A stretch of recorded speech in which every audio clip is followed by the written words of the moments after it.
rather they are part of the ecosystem locally or in kind of energy market-wise nationally.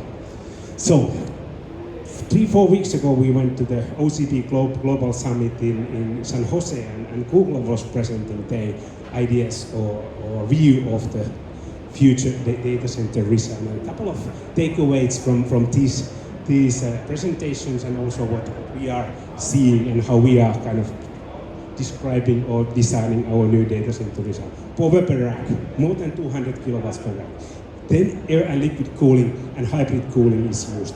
And then you will have a power contract. You might not have power available from the grid, or power from the grid, especially for renewable, might be very volatile. So you need on-site power generation. And then no net zero, no water, no diesel generators available.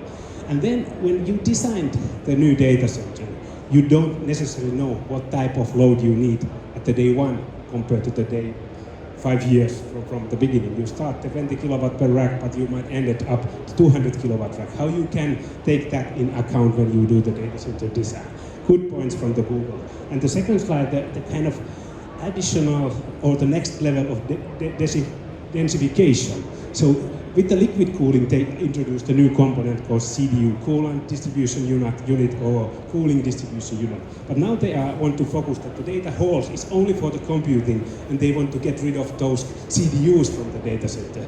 So how they will solve it, we have some ideas. We have developed the concept of heat pumps together to kind of support these CDU functionalities.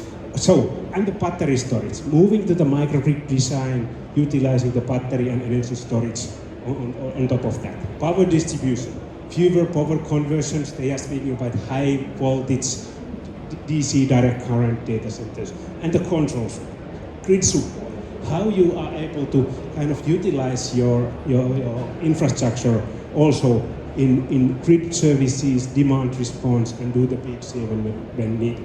And of course, the backup power alternative is there mentioned as well.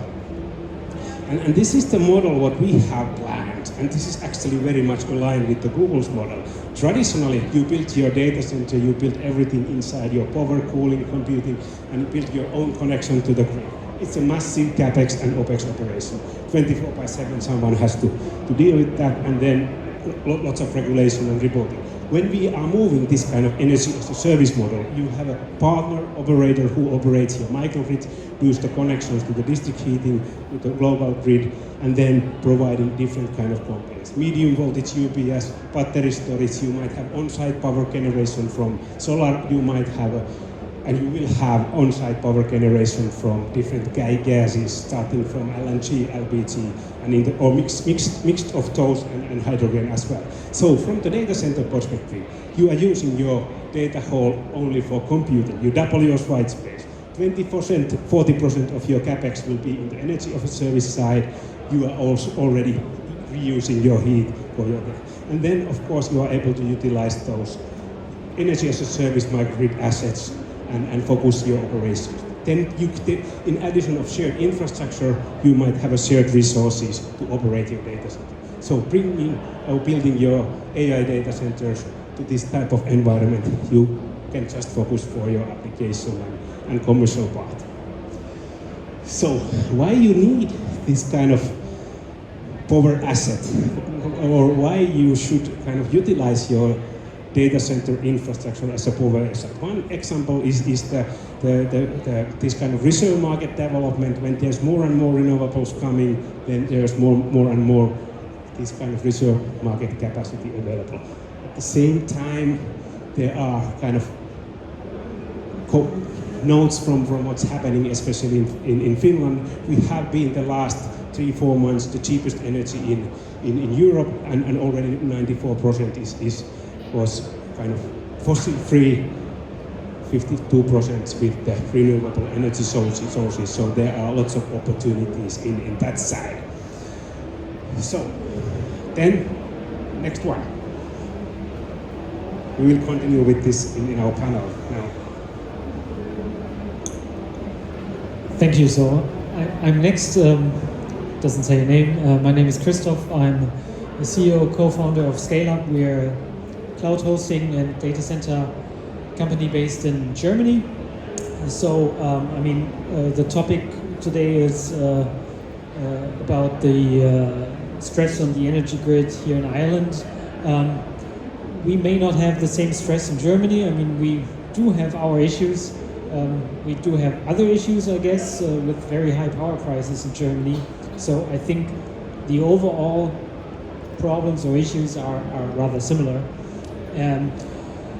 What I wanted to talk about a bit is how we as a company are actually running our infrastructure, so more from a server-side perspective, I would say, or from a data center side perspective, to actually help us cope with those issues.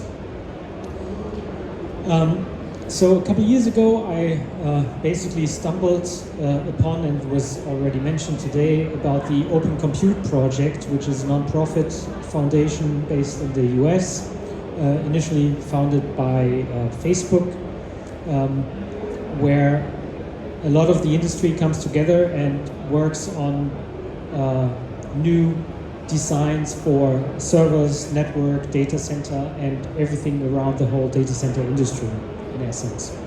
So what we did a couple of years ago, when we first heard about the Open Compute project, we actually started using those servers in our hosting infrastructure, and by just replacing a traditional OEM-based 19-inch server with an OCP server, we were able to save 15 to 20% on power usage on the servers.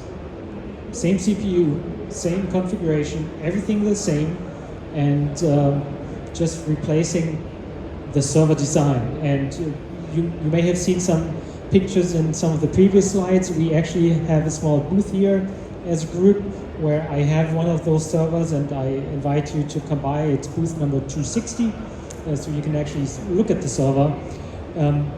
So one of the reasons why these server designs are actually saving a lot of energy is because, first of all, they have less fans. I mean, when we talk about air-cooled solutions, they have larger fans and less fans. So fans, as David mentioned in his presentation before, take quite a large part of the overall power consumption of a server. Another reason why these servers actually consume less energy is because they are built in a more efficient way. The flow of air is optimized. There's less components actually sitting on the main board of the server, so every single chip which is not used does not take any power, so that also helps. And you have central power supply for your complete server rack, so no more power supplies in the servers. And overall, this kind of helps a lot to reduce the overall power consumption. At the same time, these servers, and you see a picture here, they don't look nice, right? They don't look fancy. They don't have any fancy bezels in the front with logos and anything. There's much less material, and by having less material, less casing, we save a lot of material, which kind of helps with Scope 3 emissions on the hardware side. I think I saw this before in David's presentation, I believe, the same picture. So I wanted to maybe talk a bit about the overall benefits of OCP. So in essence, when you take a traditional server rack with about 40 pizza box servers in them, you normally have 80 power supplies, so 2 power supplies per server. You have 80 power cables. You have all your network cabling in the rear of the rack. You have on average about 300 or even more fans in all of those servers together. You have PDUs in the rack for the power supply. When you take an OCP rack, you get rid of all of that. You have a central power supply, so you have on average 6 power supplies for the full rack, 2 power cables. You have only 80 fans for the rack. You don't need any rack PDUs anymore. So overall, you can save a lot of material in the rack, and overall this also helps to lower the costs and also helps drive down the power consumption. At the same time, and I again invite you to look at the real server.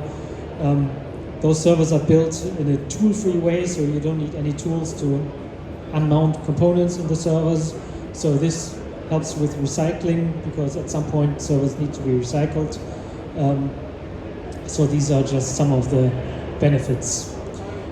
We as a company actually use that ourselves because we believe it's a better way to do things. At the same time, we help others use those solutions. And as it was mentioned before, OCP also plays a big part in the overall AI hardware infrastructure. So most of the up-to-date AI designs, you saw those Blackwell designs by NVIDIA, they're all based on OCP designs. They run in OCP racks. So a lot of that comes together in this project. With that, I'm handing back over to Stefan, I guess. Perfect, thank you very much. Maybe use my mic, maybe, I don't know. Use my mic. We need to switch. All right, thank you very much. You have straight away some questions. Otherwise, we would ask now the panelists to come on stage to really go into the panel discussion. Okay, so Henrik, Connor, and also Seppo, please join us on stage. We go straight away now into the panel discussion. And this was, let's say, we kicked off now, and hopefully we paved the ground, so to speak, now for the panel. Do not leave, you can stay on. All good. So, yeah, please, help yourself. Everyone should have a microphone. This one is parity, it's not, is it working now? Okay, I have one. Christoph, here you go. Wow. Okay. Hello. Test.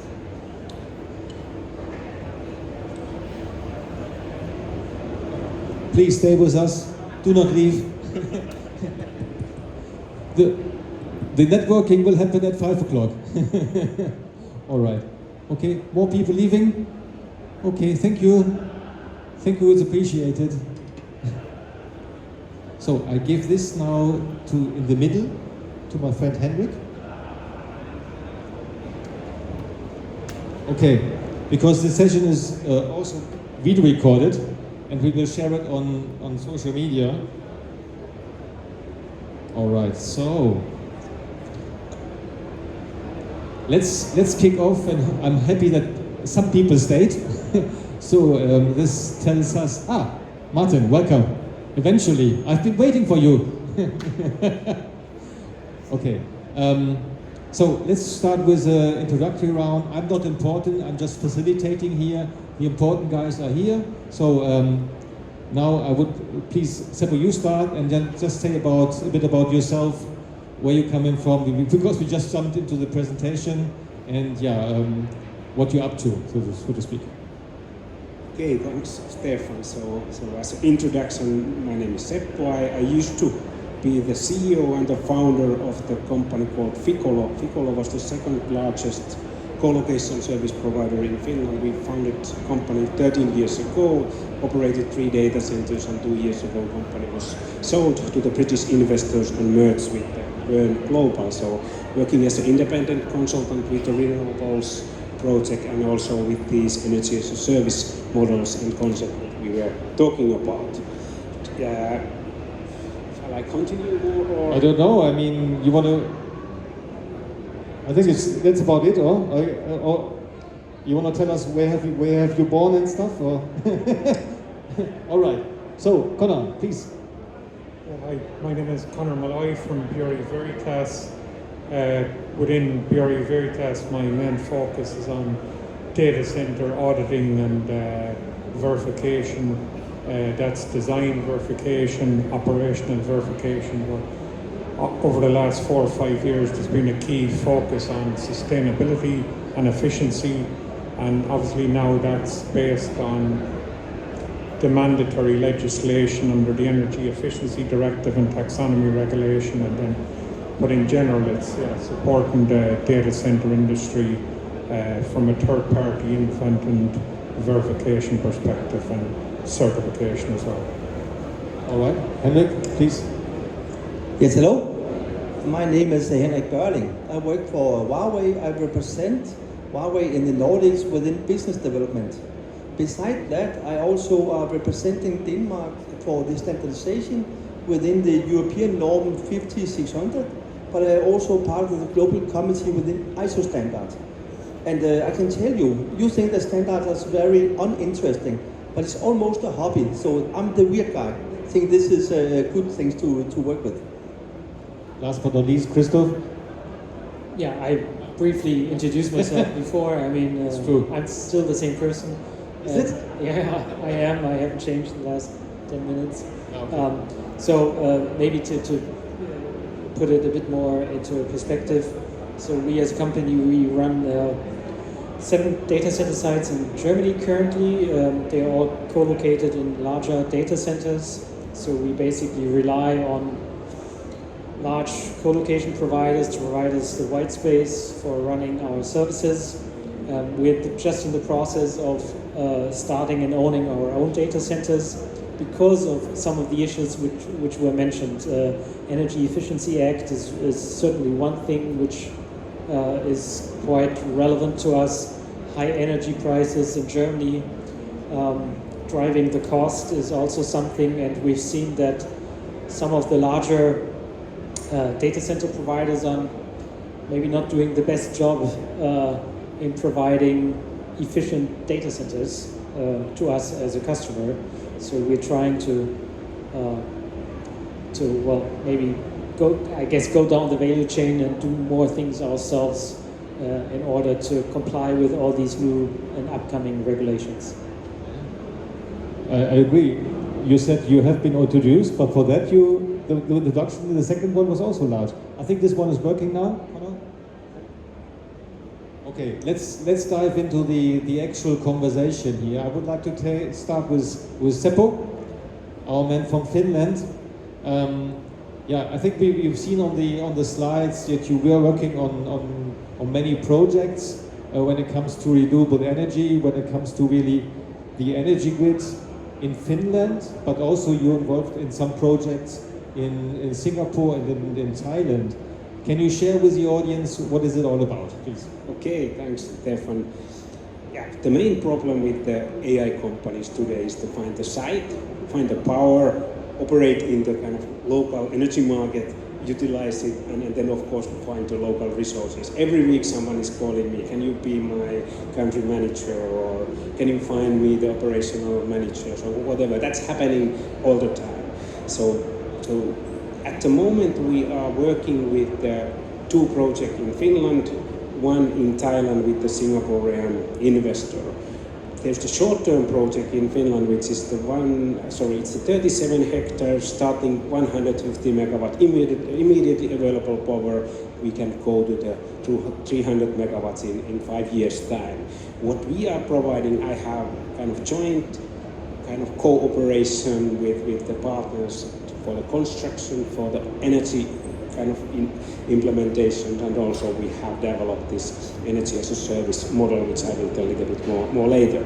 The second project is the long-term project. What we are seeing in the Europe, US, and a bit also in Asia, these 1 gigawatt plus projects. So it was announced last week that we have one plot in the city of Raisio, western coast of Finland. That was officially announced as a 40 hectares plot, but we have agreed to promote 120 megawatt. And this will be promoted as 1 gigawatt project. That will be the first in Nordics. Nordics, in addition of VAR data parks, of course, they have in Denmark. But the challenge is that amount of power is available 2030. And more, 500 megawatts probably 29, more 500 megawatts in a couple of more years when there's more and more offshore wind power coming in Finland. In Thailand, we have a 100 megawatt project, 25 hectares. We are working with the local investors or regional investors to develop that one. And that project we are a little bit focusing more the data center business. In Finland we have just an energy as a service and the site business. That's it. All right. So some projects going on here worldwide, as you can see. If you want to learn more and if you want to have a chat in person with Seppo, we are around today and also tomorrow. Please come to our booth 260. I would like to continue with Christoph. Christoph, as we all know, the man from the field. We could see liquid cooling is now there. It will scale at a certain point. So at the moment, and as I mentioned in the presentation, 99% of the data center sites worldwide are still air-cooled. In your sites, in your 7 sites in Germany, are you using liquid cooling or the other way around? Do you have some high-performance AI applications or customers with those applications who are with in need of these type of cooling? Short answer is no. The long answer is not yet, I guess, because so currently on our co-location side of the business, where we rent out data center space to third parties, most customers are running traditional server infrastructures with 2, 3, 4, 5 kilowatt in a rack. So there's not really the need to run it liquid cooled, and at the same time, the challenge for customers also is when they go to their server vendor partner, they cannot really buy liquid cooled servers just yet, right? Yeah. And they don't really have the experience in running that stuff. So for most customers, and I would say for most traditional use cases, there's not really a chance for customers to work with liquid cooled servers. Now, on our side of the business, where we actually control the servers, it's easier for us to choose whether we go air or liquid cooled. Right now, we still go down the liquid, the air cooled part, because we still don't have that high power demand. But once the first larger NVIDIA installations come online, there's no way around it anymore. I mean, you cannot cool a rack with 100 kilowatt with air. There's no way of doing it, right? Air cooling has its limits, and at one point you need to stop, and then if the application is there, you need to do something else, right? But the truth also is, it's not like there's all those customers running around in the needs of those 100 kilowatt racks, because I mean they cost a lot of money. Someone needs to spend it, so it's not really there yet, right? Not talking about the hyperscalers, but like the SMBs, they don't have that need just yet. Yeah, clear. Connor, as you mentioned, Bureau Veritas, you do a lot of certifications, you really do the audits when it comes to data center sites, and I think when it comes to regulations or other way around, when it comes to sustainability, I think we are really leading as a region in comparison to other regions. And now we have the European Union also, where they have the data centers also on the radar. We have the taxonomy, we have also the Energy Efficiency Act from the European Union. How are these, let's say, the legislation or the framework of these laws? Do these laws or legislations have a direct impact on your work, on the day-to-day business? Hello? The answer is yes, absolutely. Let's say Bureau Veritas, me in particular, over the last 4 to 5 years have been gearing up, so let's say, to support the data center industry on energy audits, reporting, verification, because we're always at the front end of new legislation. We've worked with the European Commission, in particular under the taxonomy regulation, to help them develop a new audit framework. And we also worked with the Climate Neutral Data Center Pact the pact operators, under initially the self-regulatory initiative, before the mandatory legislation came in under the Energy Efficiency Directive. So that means we already started auditing, verifying, but working from one set of standards, European-based standards, measuring on key performance indicators, measuring all data center operators against one set of metrics. So it's been a central part of what we're doing. And now that the mandatory Energy Efficiency Directive is in effect, that means now that we're all working towards that reporting. And so you can clearly see now that there is a demand also for the data center providers to do these energy and environmental reporting. This is also increasing the demands for your team, right? Yeah, I mean, like it's mandatory now. I know that the European Commission didn't get, let's say, the reporting system 100% up and running. The first round of mandatory reporting was in September of this year, but the reports had to be uploaded through individual portals in each countries, and a lot of the, let's say, the statutory bodies didn't get their portals up and running in time for 2024, but by 2025 I believe we will see mandatory reporting across all European countries. So either way, operators now will either have to prepare the reports internally or bring in an external audit firm like Pure Veritas to help them with the reporting. But the good side of it is that this will set up a baseline. So that means that once the report, certain information will be made public on how efficient the data center is, and that will form like a baseline. So from 2025, let's say across the European Union, we'll have a baseline on how efficient data centers are operating, and most of those, as we know right now at the moment, are air-cooled. All right, so last but not least, in this round, Henrik. Henrik is a really strong OCP supporter. He's also at his company side as Huawei, the OCP champion. Henrik and myself, we're working since more than 3 years together, always cooperating here with OCP.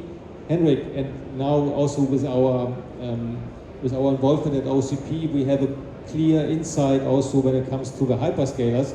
How does this, when it comes to what we showed here, liquid cooling and so on, can be seen as of today at hyperscaler data center sites?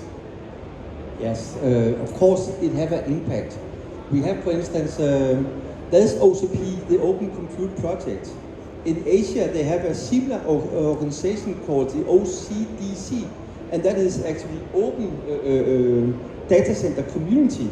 So this is two different organizations, but we really need this to be open. We need to have this openship there. From our perspective, we are very, very active in open source and open software already. So Open Compute Project really means something for us. And just for aligning a little bit, all the data within Open Compute Project, you can get it for free. So you don't need to be a member. The reason you want to be a member is actually to influence the development or take part of the development and the project groups in there. This is where the actual work is done. So when we look at what is the development for the solutions, we see, and we have several of the people here have been in China and see what we are developing there. Huawei Cloud have been working with liquid cool for many years, both immersion cooling but also like cold plate cooling and liquid cooling. And all these experiences, of course, we need to bring it into the market. We have, for instance, a project in Denmark. This is the only and sole purpose with that project is to make a data center where we can make heat reuse. This is for a district heating company. They don't care about the data center. They just want to have the heating. And with this setup we have for liquid cooling today, the temperatures are so high, so it actually is a value. The discussion we had in the past with district heating companies, this was like, we asked them, do you want to buy the heating? They said no, but do you want to buy the cooling? So there we are in a different situation. They want to provide the cooling and we want to provide the heating, but no money value for it. But now with the temperature settings we have now, And this is basically also for the OCP principles, is we are at so high temperatures that the value for it is so good. And also I think Seppo also have mentioned a little bit about the volatile load. When we talk about AI data centers, the load is volatile. So how can we help address this, and how can we peak shape the load to be there? This is also to look at how is the consumption, how can you use the energy the best way, how could you be assured, for instance, as Connor is struggling with, how can we be assured that the energy is renewable when we use it? But also, when is the energy of a value when we sell it again? I can tell you, in the future, you will tell your children when they have been playing PlayStation or something for 2 hours and said, we want to go to bed now. You say, no, you need to play 2 hours more because we need the heating. So this is the future for it. We see that energy is in transition. So this is what we really see for data centers. Thank you, Hendrik. Coming back to you, Seppo. Please elaborate a bit more detail about your energy as a service concept. How does it really work? Okay. Sorry. Okay, thank you. What we have seen today is the power as a service, like Vattenfall and Eco Data Center. Vattenfall is providing energy infrastructure and components as a service to the, so they do, the data center do not invest them, but they are using as a kind of monthly fee. We have seen the cooling as a service. For example, the latest one, Fortum is providing cooling as a service for Microsoft in Finland in really high. That's the kind of what we have seen, but what we haven't seen is that this kind of hybrid energy as a service, the energy as a whole, the cooling and electricity both include heat reuse. Be closer to your house. And I hate these microphones. So in Nordics, energy as a service, we see the data center as a power asset. We are utilizing the infrastructure not only to support data center, but also support the grid. In Southeast Asia, where the grid is really kind of bad and dark, we are thinking using the on-site power generation as a kind of primary power and the grid as a backup. At the same time, when we are local energy production, we can use the excess heat 2 times. First time to use for the cooling data center, and second time to use, for example, water desalination, what Stefan and David G are promoting.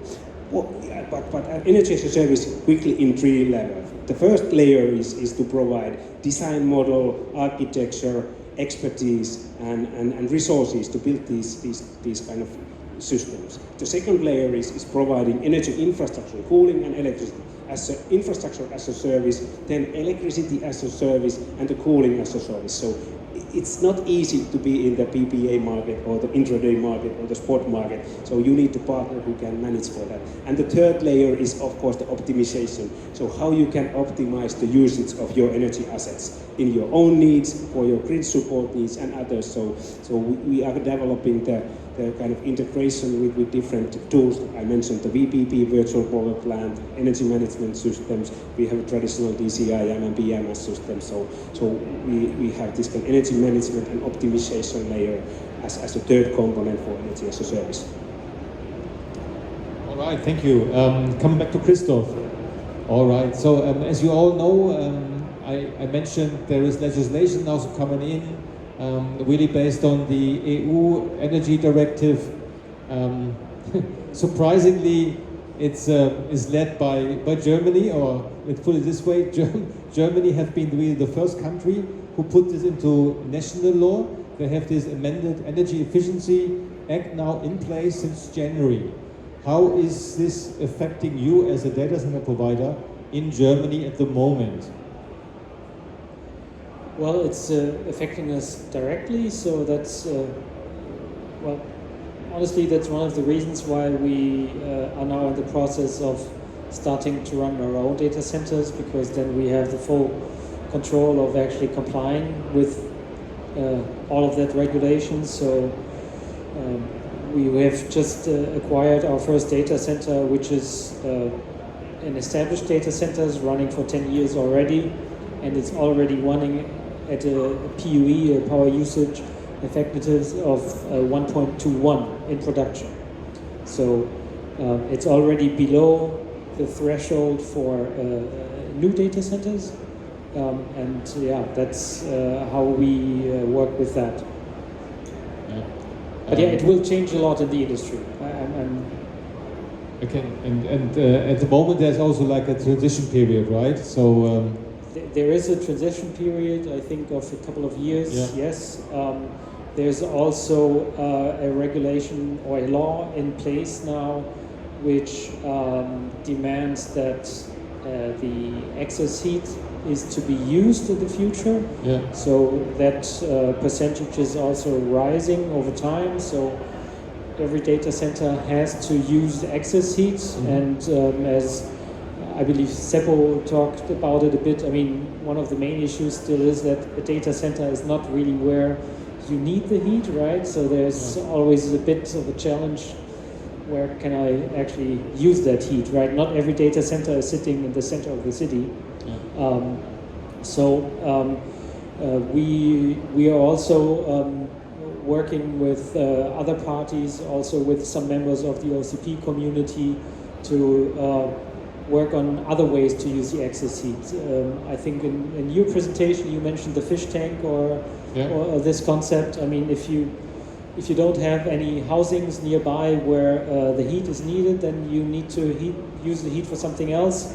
So there's the concept of, I don't know, putting 2 containers with fish tanks on campus and just using the excess heat to heat the water so the fish grow faster, in essence, right? And producing food.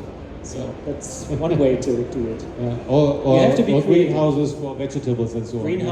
Greenhouses take up a lot of space. That's true. a bit more problematic. So fish is not using that much space. So yeah, Germany has been first. More countries will to follow because it's based on the European directive, and of course it's depending on the national governments how strict they will implement. I think there's also a certain flexibility. I think the Germans have to really take it one by one. So other countries may be a bit more relaxed and a bit more flexible when it comes to that. Next question to Connor. Connor, please. What you can see really exactly in terms of challenges now coming up out of these directives, these regulations, the data center sites are facing now, although there is a transition period, although the fines at the moment are still really moderate, I must say. And how can you, as Bureau Veritas, support data center providers? Yeah, the industry is facing multiple challenges with this new regulation and legislation, and one of them is if different countries impose different targets. So that means you could have one operator that's operating in 20 countries across Europe that's built one particular design of data center and replicated that across Europe. And if there's, let's say, different targets set by different countries, it means that it's a challenge then obviously for the operator to meet those targets.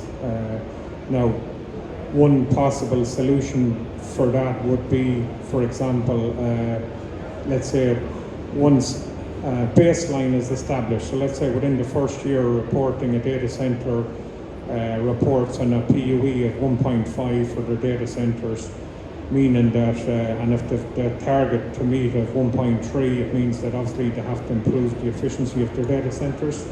So that means they'd have to employ, multiple means to achieve those targets by higher utilization, a more efficient cooling system, and one possible solution for that could be, switching from traditional air-cooled to liquid cooling. So that could be one solution.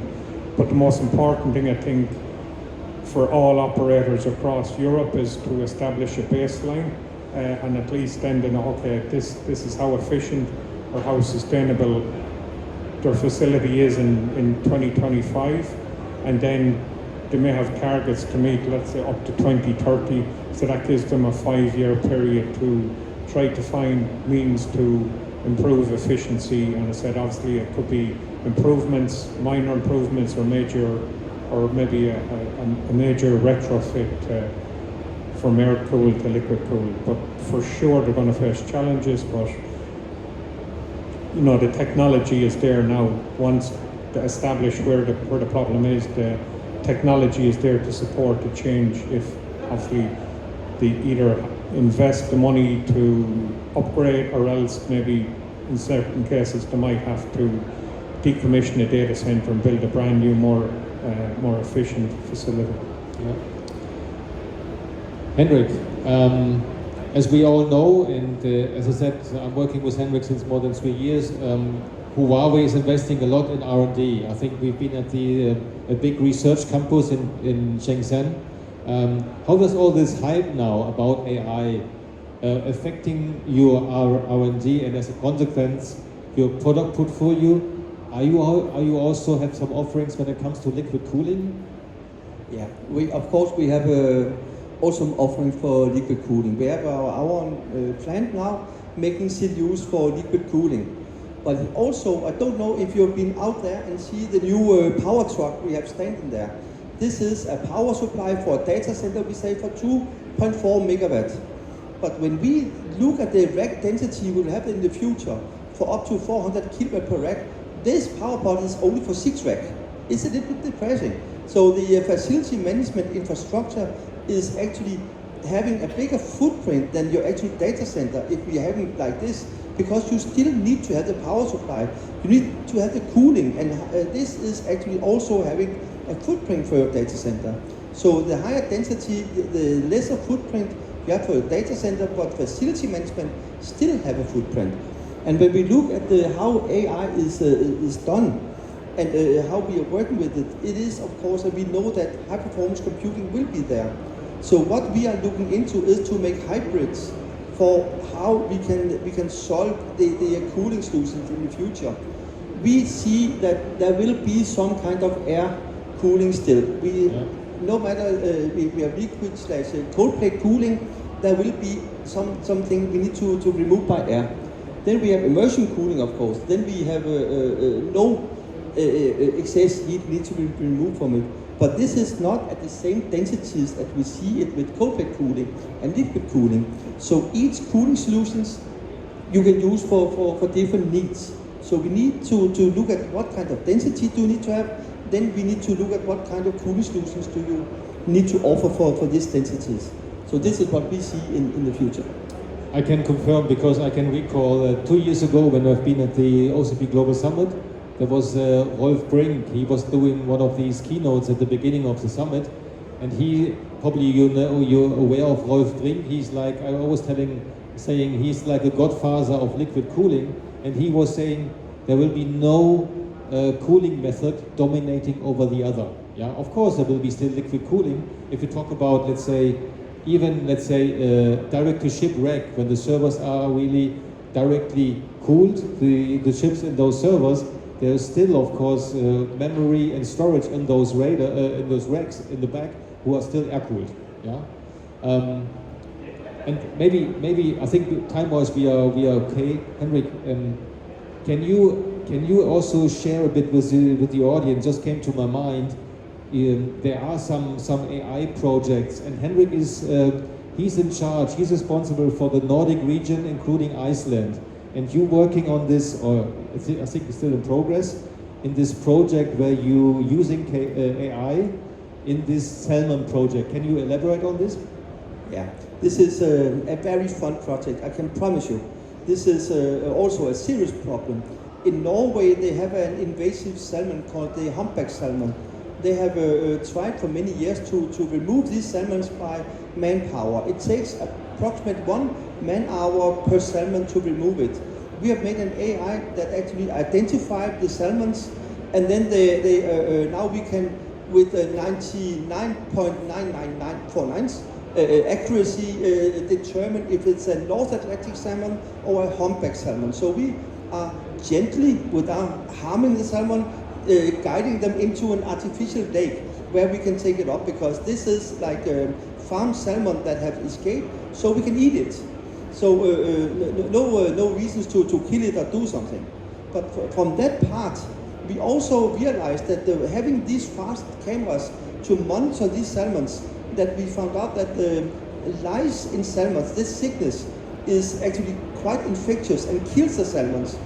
So we have realized that by monitoring the salmons, salmon swimming slower than the other salmons was actually infected with lice. So now we can also separate humpback salmon or North Atlantic salmons infected by lice. And this is an innovation we are running, and we are doing the same project now very soon in Iceland. They have the same problem. But in Iceland, we are going to make it like an overall AI solution. So we try to run it also from a data center perspective, where we're going to run all the data in an overall large language machine AI to see, can we see other patterns? We actually also discovered in this project that we can identify the individual salmons, because the patterns on the side of the salmon is like a fingerprint. So we can see when Hugo have been there and when Hugo comes back again some years later. And we can see that Hugo have grown. So this is also a way, and some data we are going to collect. This data is given for free to the 3 universities in Iceland, so they can discover and see if they can find more findings in this data. But it's a huge amount of raw data. Our gain in that is we are going to run the data in a data center to see how can we do it the best way.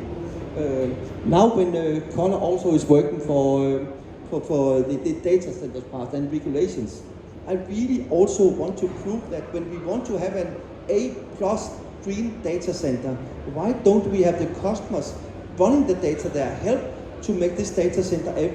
And this is what we are going to do with this AI solution. We are making the AI running when there's green energy and when we need the heat. When we don't need it, then we can actually make the workload lesser than that. Thank you. I think I really appreciate that you get to share this with the audience, because it's also showing it's not AI, it's happening. It's not like a bubble there somewhere. There are some projects, and I would like to go back to the presentation for those who be with us at the beginning. You could see the industry has changed upside down. Yeah, everything starts with the application. This defines the hardware, the servers, and this defines the cooling method, and then we talk about the building. In the past, it was the other way around. Yeah, everything started with the building, and then going cooling, hardware, application. So this has changed completely. Last questions and a question, and this question goes to everyone, and we would like to really see and share with the audience. Now we talked about a lot about liquid cooling, direct to chip, immersion cooling. We talked about AI. Now we would like really using the expertise we have in here on stage. If we really looking, let's say, 4 or 5, let's take 5 years ahead, what will happen or what kind of development we will see in the data center industry. I think time-wise we are okay. We can start with Christoph and then go all the way back to Seppo.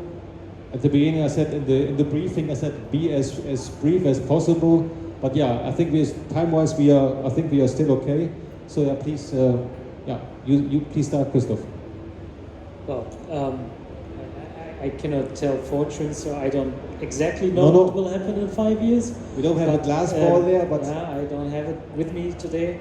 But well, I mean, if you look at today's GPU chips, I mean, we're already at 1,000 watt on one GPU. So there is no way other than a liquid cooled solutions to cool those chips. And even with the current chips, I mean, what you can read in the press, there even seems to be issues cooling those 1 kilowatt chips already. So Christoph, sorry, let me elaborate.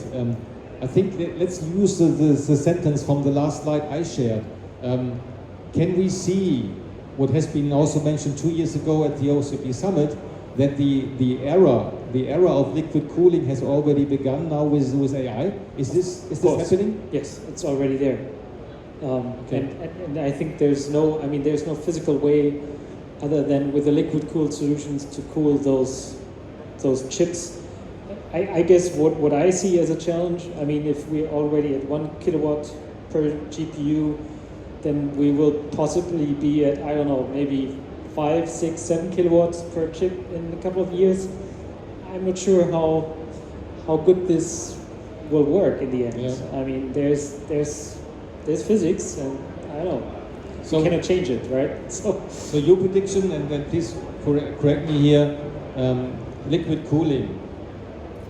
direct-to-ship, immersion cooling will come out of the niche and will scale for sure. Now also with more high-performance clusters or application coming into place. Yes. Yeah, Yeah. Definitely. Henrik. Yeah, I see. Also, we don't need to talk data centers anymore. Let's talk microgrids, because I want us to look at these energy consumers from a holistic view. Let's look at it from a large scale. For instance, there's a new regulation that has been put into power. For instance, in Denmark, if you have a large energy consumer within 5 kilometers from a renewable production like windmill farms or solar farms, then you are allowed to calculate it as directly connected. So from a microgrid perspective, we'll see much more like this. And I hope we will see much more industries connected together with data centers, so we can have the full effect on the different kind of energies we have. For instance, the solar farms today, we have so many in Denmark, or the Nordics actually. Yeah. So when the sun is shining, we are producing too much. So if you are buying energy from the spot price market, you have to get money because you're using energy just to get rid of it. And there we see power to the X on the next part to have it. And when we are talking, Seppo talks about 1 gigawatt of data centers. We have made a calculation. If you have 600 megawatt of data centers and you have diesel generators, you need to drive in 30 to 40 trucks an hour with diesel to run it if the power is out. Try to find the gas stations in the neighborhood to supply these trucks. So we need to have other sources. And this could be, for instance, hydrogen. But hydrogen is not that good to be close to a data center because of the security issues, and there's also some accidents there. But if you look at it from a microgrid perspective, you can actually use power to the X when there's too much energy, when the sun is shining, and you cannot get rid of the energy to the grid. We make green hydrogen, and this hydrogen you can use for data centers also to be part of the ecosystem for the energy. I think it's so stupid. We still need to buy diesel generators for data centers, and we still hope we are never going to use them. Stupid. So this is where we have hydrogen usage. We can use it as part of our green image and how we use green energy for data centers. So this is how I look into it. So the buzzword here is sector coupling. I think we will also see more and more of these kind of projects. As Henrik was saying, of course, especially Scandinavia or the Nordic region, they have a lot of renewable energy. Yeah, it's wind, mainly wind. Until the Germans come in and telling you need to switch off the windmills because you are producing too much. Solar, but also hydro energy. Yeah, and then if you have these areas where you have some data center sites, but all other industries are also located, also plants for hydrogen energy. I think this is also more and more what's happening. Connor, how you see how the data center industry will develop after all has been said now? Yeah, well, for sure there's going to be multiple different types of solutions.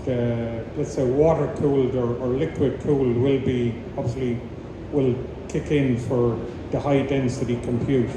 But there's also going to be the traditional type, medium to low power consumption, wherein traditional air cooling will remain, especially in the cooler climates in the Nordics, where utilization of free air cooling could be maximized, maybe 7-8 months in the year. And then in the hotter climates and for the high density compute, liquid cooling is going to be a solution. But then there will also be, specialized data centers for the 1 to 10 megawatt type solution, and that could be the underwater solution. It could be small pods like what, let's say, Hawaii are offering. And as Henrik said, there's so many different types of data centers being built now. The technology is evolving, meaning that it's going to become more niche, more specialized. So instead of everybody building to a traditional one type of data centers, you're going to see a lot more design engineering specific to the actual requirements or the end user to fit the end user requirements. But the good thing is that number one is the technology is there now to meet all the different types of compute. And number two, with the reporting, the mandatory reporting, that we're going to be able to establish a baseline, and all data centres are being measured against one set of metrics, meaning that once the data is published and let's say the calculation methodologies on which to report against has been verified against one set of metrics, that means that's going to establish a baseline for 2025. And then, as I mentioned earlier on, that as the technology progresses and the high density compute becomes more prevalent over the coming years, operators will have to make a decision, okay, I'm going down the high density compute route, or their customers need it, so liquid cooling is the solution, or air cooled. But the good thing is the industry has really evolved a lot in the last number of years, and the technology is there to support more efficient, more sustainable data centers. All right, so last but not least, and I'm fully aware it's now Seppo, and with his last comment between a pint of Guinness outside, we are fully aware of this. So Seppo, please share with the audience what you think about what kind of direction the data center industry will move towards after saying all these things about AI and liquid cooling and so on. Okay, liquid cool is definitely happening. We have seen a nice implementation, especially in Asia, tens of megawatts of hybrid or only liquid cooling solution. But if I think about the Nordic perspective, where you have lots of district heating capabilities, the liquid cooling improving and giving more opportunities, it will be more efficient to heat your houses from the liquid cooling data centers than traditional air cooled data centers. At the same time, the trend is coming.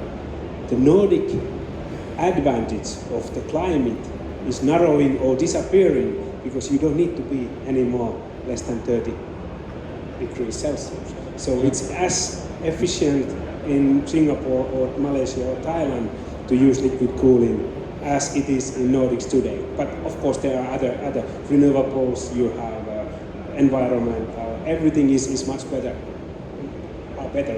in Nordics or something like that.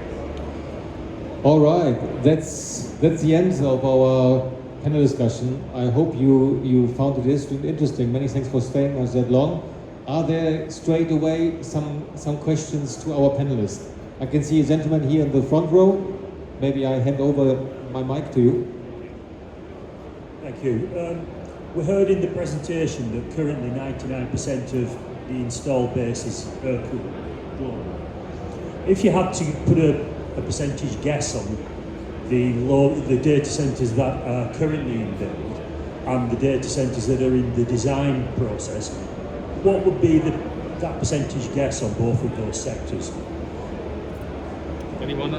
Well, I couldn't say a definite percentage, but I mean, you just have to look at what the new data centers are built for. If they are built for AI, they're all liquid cooled. And if you think about those large, 100, 200, 300 megawatt data centers, they are all for AI. So you could expect that they are all liquid cooled. So I guess, I don't have statistics at hand, but I would say the majority will be liquid cooled in the future because of AI. Okay. Does it answer your question or? Okay. Seppo? Okay. What question here? Hi, to anyone really. To what extent do you believe the load can be in an AI data center can be managed to follow supply? In other words, to get a balance between the two. And in your view, where do you think the mix is going to be between installation of, say, renewables, batteries, hydrogen, if you like, and maybe overbuilding an AI data center so that you can have this flexibility of power usage? Yeah, this is actually also what I meant a little bit about the volatile load for data centers. We know the grid is volatile because of all the renewable energy coming there. So we have what we call the Nordic Energy Challenge in Nordics, of course. And this is where we actually data centers can provide ancillary services to help stabilize the grid. The other way, when you said how can we make the volatile load from AI be there, and this is also what I mean a little bit by the customers, they can help run the data centers. For instance, if you have some research, I can go to our Salmon project. If there's a researcher working on it, they